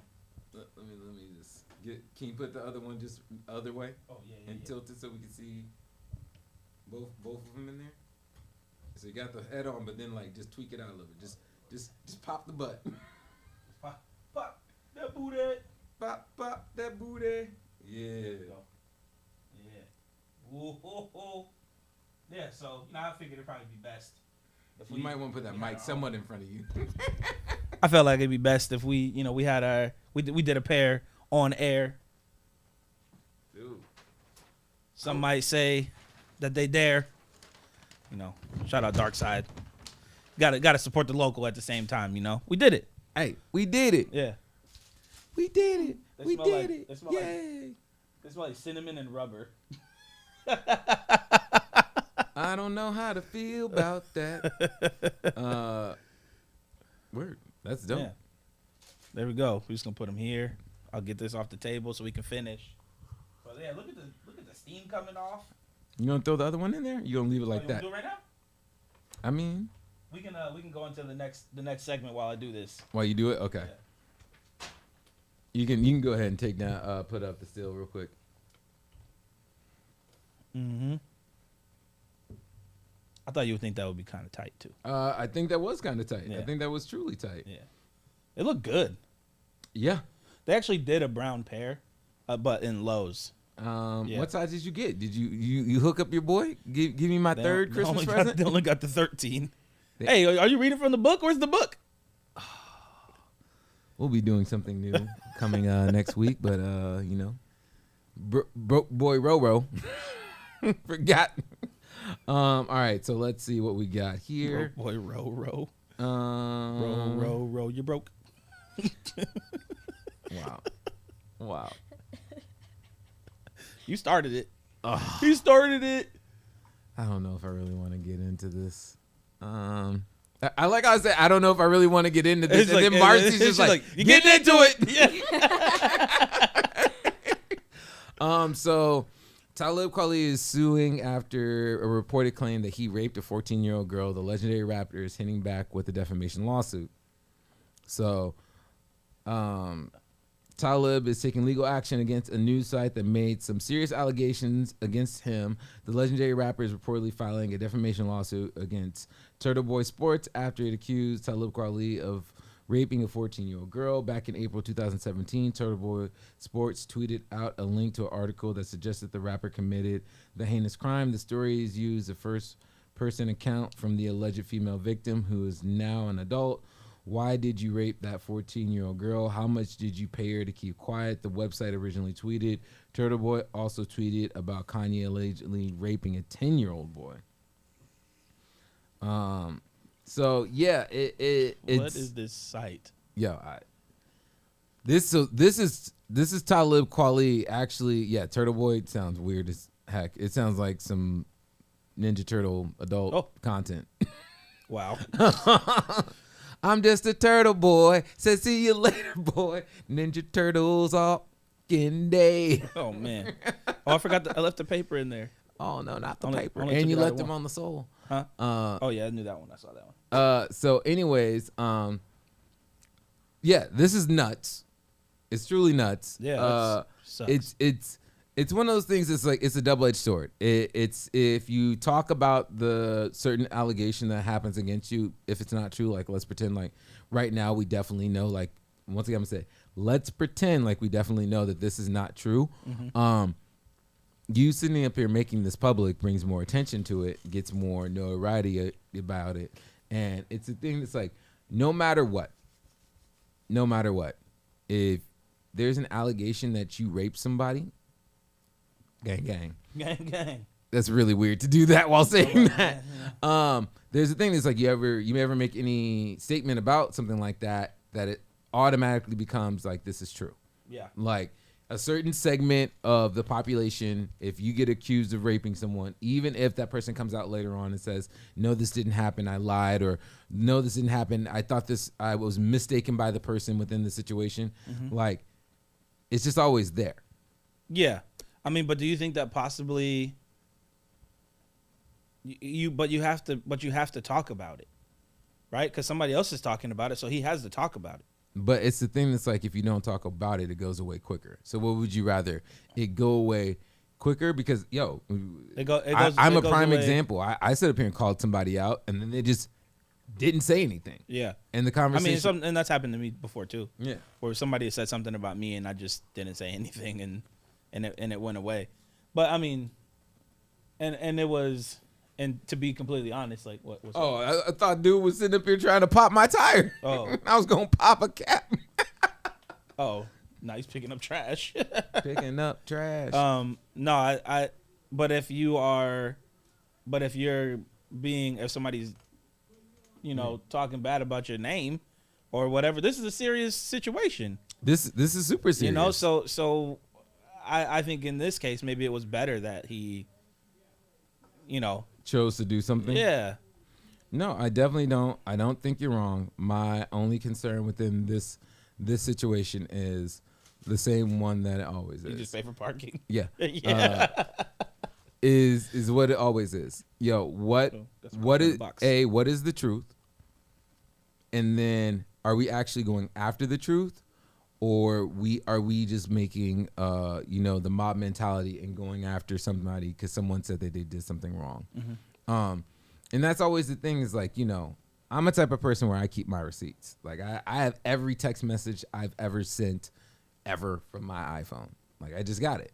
And to me, it's a thing that's like, it's a thing that I can always go back to and be like, hey, this was said. I'm like, yep, this is exactly what was said. This is exactly how it broke down. This is what I meant by when I sent this. And there's no questioning about it. And it's just like, the more we get, especially like Talib Kweli, it's like every rapper from early 2000s on has been almost canceled. Yeah. Like for one reason or another. And it's the thing that's like, it's the sad state of the game. Like, I don't want to mention any names because I don't want to sit up here and be, you can go ahead and tally that. I don't want to be, what's that comedian's name? Hannibal and Hannibal Buress or yeah, how Hannibal brought up what was it? It wasn't R. Kelly. Who did he?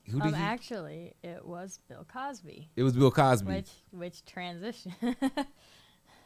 Is there Bill Cosby news in here today? There is Bill Cosby. Oh news in man. Here I'm switching it. So can you switch it real quick, Marcy? Oh, yep. So This looks so weird. Just wringing the shoe out. It's super weird. Where the heck? Oh, these look tight. Dude, I I like mean those those colors a look lot. great. Yeah. Those colors were great. Yeah. Is that text on is that logo on the side of the shoe? Is that black or brown? Black. Oh, okay. Yeah, so it's not gonna change. And then this was completely white. Yeah, when I walked in Dark Side the other day, I was like, you know what? I want a pair of those to dip. Hey, so go ahead and give us. I brought up the thing. Can you go ahead and bring it up for us, Marcy? So can you give us a lowdown on this real quick, Marcy? So basically, here, give me a second. I just want to make sure that I'm saying his name correctly. The director, but yeah. So Bill. basically, docuseries came out with Kamau. This came out yesterday. Yep, came out yesterday, and it basically, we need to talk about Cosby. It talks about his 60 alleged victims, and Cosby is still vehemently denying all of these allegations waged against him, and so that's basically what's going on. The comedian that's hosting the documentary, Bell, is basically saying 60 people are coming forward with similar stories. Yeah. Some of them are got to be true, and most of them probably. Yeah. And so, that's the sad part. See, my only thing is this, and I'm not discounting the victims are saying that they're not true about what they're saying. I'm not saying that whatsoever. I'm saying the mob mentality within the thinking of going after someone is crazy for actually waiting for facts and content to come up. In Bill Cosby's case, there's so much stuff coming out. But then I look at the exact opposite of Bill Cosby's case, Jussie Smollett. Jussie just got, I don't even know how long he got locked up. Do you mind looking that up real quick, Marcy? Yeah, I got you.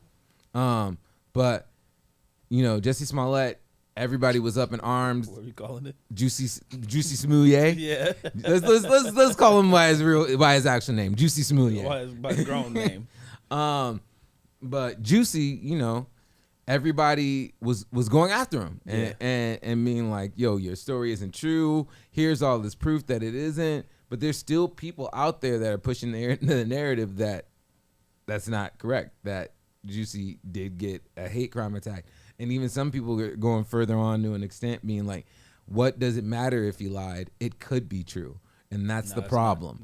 And I'm just like, but he lied. So I'm having a hard time finding exactly if he got charged with prison time, because there's been a couple times where charges were dropped. But on December 9th, he was found guilty of 5 of 6 counts of felony disorderly conduct. So your pink is brown? Yeah. So I haven't seen it as of right now. I'm not seeing anything specifically on prison time, but I can look that up. But so he was found guilty of 5 felony counts. Juicy Smollett. I just feel like Juicy Smollett is the young Jesse Jackson that we never got in the documentary. So he's looking at a maximum sentence of 3 years in prison, but I don't know if it's been said exactly how much time he's going to be. The only reason that this is all happening is because 50 Cent wouldn't give my brother a raise. Oh my gosh. he was trying to make sure he was gonna give him that next season of Power, and he was gonna get the money. But Juicy was in Power. Was in Power? Yeah, wasn't? No, he's in Empire. Empire. What? Yeah. Same thing. It's not. Aren't they both made by 50 Cent? Are they? I'll look that up. All right. Well, you change back the screen so I can at least get back to some kind of normalcy. Yeah. So Juicy. This video real quick, bro. But anyways, we're getting close to that point where it's almost the end of the show. Before we do, I definitely wanted to bring up another thing that was happening in the news lately that I think that is only right that we talk about. So Jay-Z and what'd you say? No, he did not work on 50. 50 Cent did not work on Empire. In fact, he actually called out Taraji P. Henson for, like, basically saying Power's better than Empire. So. I saw some 50 Cent. Yeah. Beef. Yo, Ja Rule and Taraji or well, how do you ever say it? Taraji. Taraji. Yeah. 50 Cent, Taraji needs to sit up here and make a diss track against 50. Ja and her. Yeah, because remember when she was in Hustle and Flow. Oh yeah. Yeah. Yes. Okay. Yes. They need to do that. They need to be. We still broke, but we still trying. Man. Instead of get rich, die trying. Oh man. Still broke, still try it. Come on. So, anyways, Jay-Z and Killer Mike Moore have called for the end of rap lyrics being used as evidence in criminal investigation. I thought he said Jay-Z and Killer Michael Moore. I was like, Michael Moore. Macklemore on this one. Killer Macklemore. Macklemore's been getting his lyrics used against him. He's still paying for thrift shop. Okay, so wait, what was the thing? Oh, so basically what's going on is Jay-Z and Killer Mike, I think also Meek Mill have all been coming together to enforce this new law where you can no longer use rap lyrics to indict somebody or incriminate somebody. Yeah. And so they've been making this legislation. So yeah, the rap is fighting back. Even Robin first, Thicke? Wow. First proposed in November by State Senator Bradley and Jamal. New York legislation bill, rap music on trial, hopes to halt criminal prosecution, citing rap lyrics as evidence. The bill since has garnered support from Jay-Z, Killer Mike, Meek Mill, Kelly Rowland, Fat Joe, Yo Gotti, Robin Thicke, and more. The right to free speech is enshrined in our federal and state constitution. Yep. Bailey said in a statement, the admission of art as criminal evidence only serves to erode the fundamental rights and the use of rap and hip hop lyrics in particular. So the reason why this is a big deal is because, funny enough, in other genres of music, they do the same thing. No one thinks that the example that everyone has been using is why can I never remember anything when I'm on this show? The dude that did Jackson. Tell a joke. We got married in a fever. What's that dude's name? Hotter than a pepper sprout. Why could I not think of this dude's name right now? What song is that? It's a country song. It's the remember oh God, the guy that played the Joker did a documentary film about him. Johnny Cash. Cash. So Johnny Cash made a song called Boy Named Sue, and no one believes that like this dude stood up here and killed his father or whatever else. Within this, but they're going to cite this evidence using like, you know, this stuff against Jay-Z, other rappers in like history's past, where it's just like, yo, if we're not allowed to like sit up here and pretend or make this art like this, then when are we truly allowed to have free speech or artist creativity? Because just because we're black and we sit up here and make a song about robbing a bank, all of a sudden there's a bank robbery, you're going to sit up here and convict us of it. So they're fighting this. And can you pause the screen real quick or switch it over so I can get this up? So, controversy man himself, Charlemagne the God, had something to say about this. All right. So, Charlotte, you can bring it up. It's already up. All right. Charlemagne says court should be able to use rap lyrics in court if rappers are rap about crimes they committed. Some of them are actually doing these crimes. I believe rap is entertainment. I don't believe people should be jammed up for their rap lyrics. But if you commit a crime, and then I hear a record, and you admit to this crime that you committed, not even on some generic, like, I walk in the club, people, I'm talking about this person, John Kill Billy, while this person was wearing this shirt, you got to go to jail. You're gone. If you incriminate yourself on a record, it can be used in court. It's really just that simple. Because they would do it if you wrote a letter. They would do it if it was a phone tap conversation. You just put music behind it so you don't use it. That's right. Let's do. I mean, they are. I mean, I'm not. I don't know. I'm half on it. Here's the thing: is that persecutors are still going to use rap lyrics even if it becomes illegal, because there's stuff that persecutors aren't supposed to say that they say anyways, and then judges just say, "Oh, you have to dismiss that," but the jury has already heard it. Yeah. So they can't erase that from memory. That's still gonna happen. You have to like get rid of prosecutors that use inflammatory stuff they're not supposed to. Yeah. I mean, like for me, this is super facts. For me, what I feel is that it becomes a thing where if you're a music artist, let's say you make a diss track to Nelly, and then no, let's use someone real, Bobby Shmurda. You make a diss track to Bobby Shmurda, and then Bobby Shmurda gets his chain stolen the next week. Yeah. You know, by some random fan or whoever else. Let's say it's nothing to do with you, but then you make a diss track back to him, and you're like, "Yo, I snatched your chain," and then all of a sudden, then the prosecution's like, "Well, his technically guy's chain snatched. You made a song about snatching his chain. This is what's gonna happen." Yeah, now. you talked about this incident. Yeah, and so it's like, yo. All of a sudden, we can't sit up here and play with and manipulate reality when that's always been a thing of the creative process is to manipulate our reality. So it's like, who is to say what's real and not? And for you to then say that I can't even come close to anything that might be subjectively looked at as real or be having a chance to be a true recounting of something makes it so anything close to that is off the table. You know, 21 Questions all of a sudden becomes like a real live love letter to some woman and like, hey, yeah, I didn't want to have anything to do with 50 Cent. He's been harassing me for years. He asked me 21 questions to find out if I loved him, and I told him no on the first one. Like, yo, what does that become? Like, you know, is Big Pimpin' Jay-Z's admitting to sitting up here, you know, having a pimp empire? Yeah. Got hoes all over in different area codes. Is Ludacris now admit like, yo, where does it stop at? Because like that's the thing for me is that's like there's common sense within this, and you're not using common sense in this instance. So that's just where I'm gonna leave it at. Hey, leave us a comment down below. Let us know your opinion. Let us know your thoughts on this. I say no, you shouldn't be able to use art for anything, just in the same way that. What?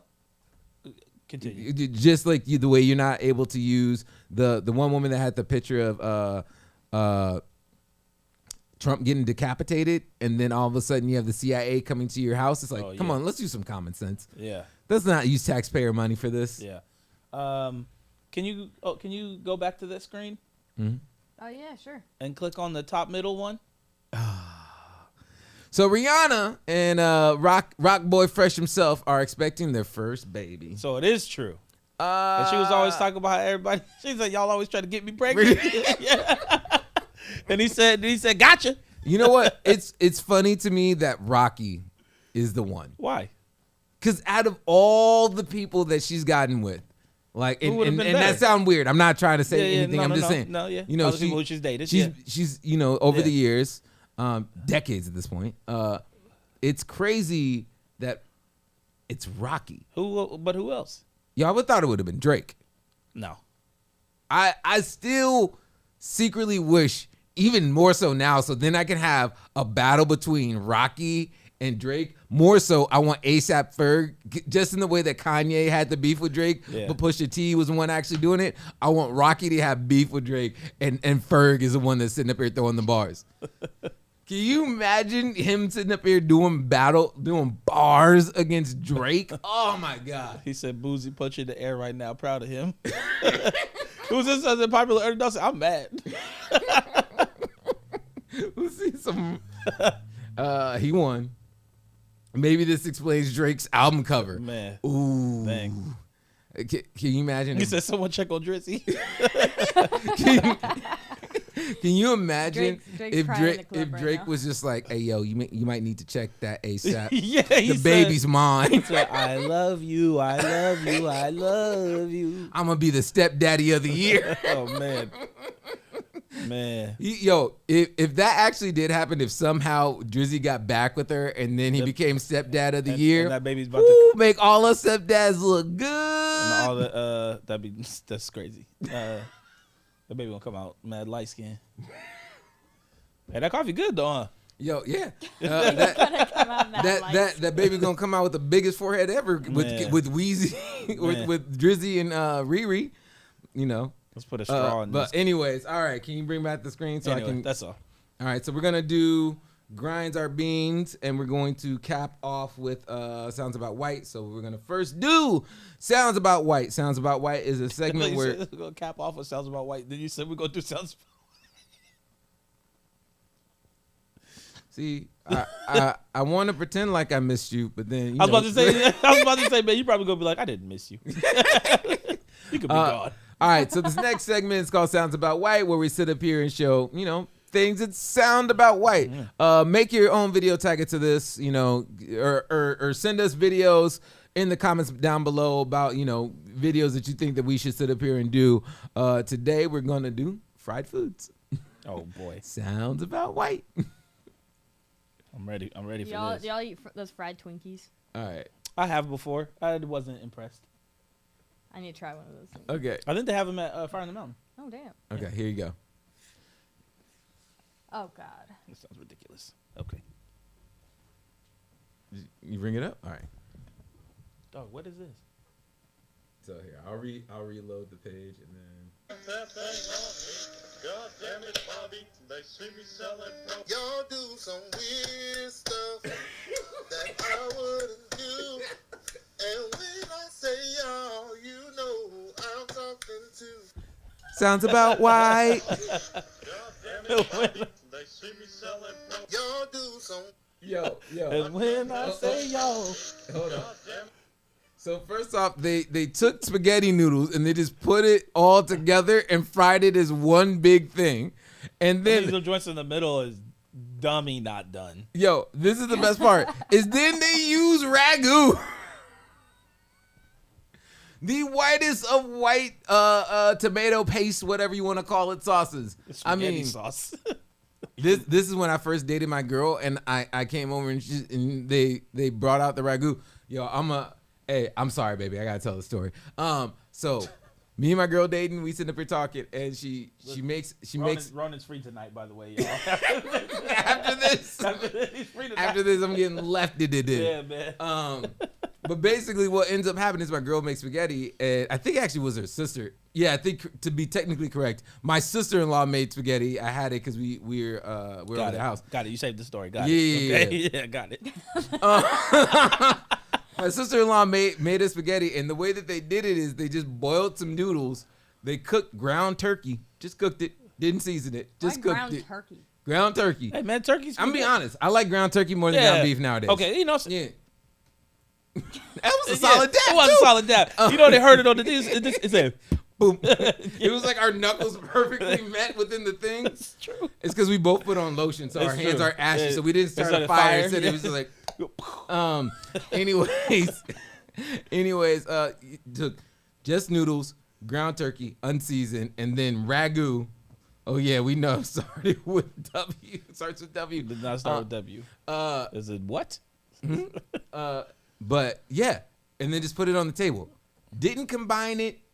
Didn't season the meat. Dog. Nothing. You know what?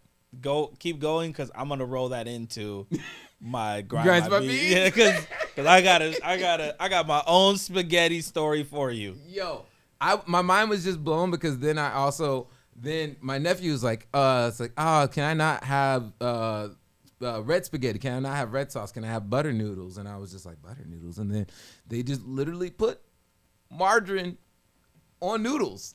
Yeah, I don't have a problem with that. That is, I thought you would make some kind of sauce. No. I don't have a problem with that. Just some butter. Butter yeah, on some noodle. butter. No, they didn't put no salt and pepper. I got a problem with that. No. But I'm also, it sounds like they don't use salt. Yeah, dude. My daughter cannot handle pepper. Just like, it's too spicy. Dog. All right. Anyways, was there another one or no? No, that's it. So you can go ahead and go in your spaghetti story, and then I'll tell mine. So this Sounds About White / Grinds My Beans is about, look, when you have a family member. Wait, hold on. You got to do the whole entire the intro. Hey, like I said, today my Grinds My Beans is wrapped into Sounds About White. It's your boy Weezy. I got a story. So when you're a kid, I know that this is from when I was a kid. This is where the story's coming from. Okay. But it's still it can still happen. When somebody's like, "Yo, my family makes the best insert item here," you need to use those words lightly. or as the receiver of the information, you need to take it lightly. Okay. So I grew up in a place where, whatever food you put on the plate, you eat that food. Right? I went to a dinner recently, and it was a potluck. There was a lot of things that all looked good, but I still got a little bit of each thing to see what I liked and didn't like. Even if I saw it and I was like, I really like that thing when I see it elsewhere. And I had it, and I was like, oh, this don't taste like that. Yeah. Right? So when I was probably 11, it was when I first moved here. The homie, I'm not going to say his name, but the homie was like, hey, it's my birthday coming up. We're going to do a sleepover. He had a pool. I'm guessing this is younger years? Huh? I'm guessing this is your younger years. Yeah, so I was 11. Okay, I did hear that part. Yeah, and I was just 11, like, yeah. I was like, So you it's grown ass adult having sleepover birthday parties? Hey, homies, hit me up if y'all want to have a sleepover, man. Why not? We can all just kick it. If you travel out of town, you go stay in a house together, that's essentially a sleepover. I am not calling any adult saying I'm having a sleepover with Anyway, so any adult. Yeah. Anyway, so he was like, "Hey, we're gonna do this for my birthday. We're gonna swim in the pool, all that stuff, and my mom is gonna make my favorite meal, spaghetti." And I was like, "Dog, that's tight. I love spaghetti." Yeah. Right.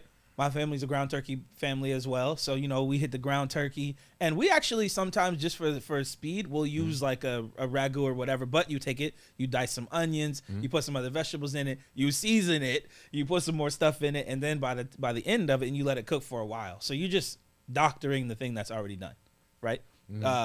So we take that. So I go to his house. His mom got the spaghetti on the table. Yes.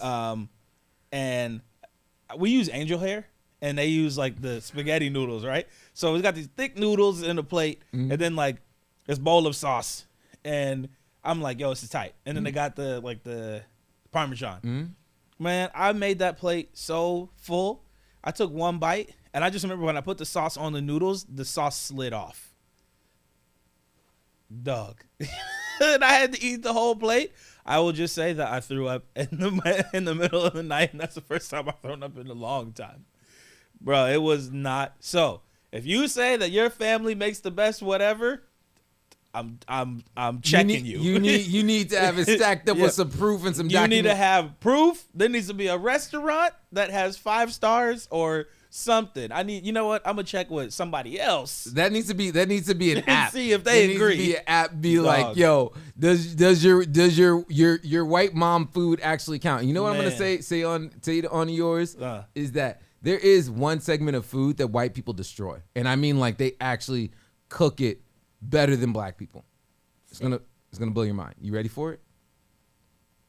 Anything in a box. Oh my gosh. Yo, honestly, white people know how to cook rice-a-roni, pasta-roni, any of the roni. Insert the roni. any of the mac and cheese, any of the stuff. I don't know why, but white people know how to cook by instructions on the back of a box better than anybody else. Don't let them experiment with anything. Don't let them be like, hey, this is how you make potato salad. Oh, we're going to throw a couple raisins in there to spice it up. Hell no. But you sit up here and give them a box of rice-a-roni, or sit up here and be like, hey, can you make these instant potatoes for me? They slap. They sound right on point. I'm not gonna lie. Instant potatoes for some white people do taste kind of bomb. Yo, dude, like, what y'all putting here? Yo, I don't know why. Like, it's a thing that like the first time I had instant oatmeal, it just messed up my whole world. I'm like, my mom makes oatmeal and it's not this good. Yeah. Why is your oatmeal this good and you didn't even make it? Because they did the maple and the apple cinnamon collab. They put the two together. They was like, hey, I'm gonna blow your mind.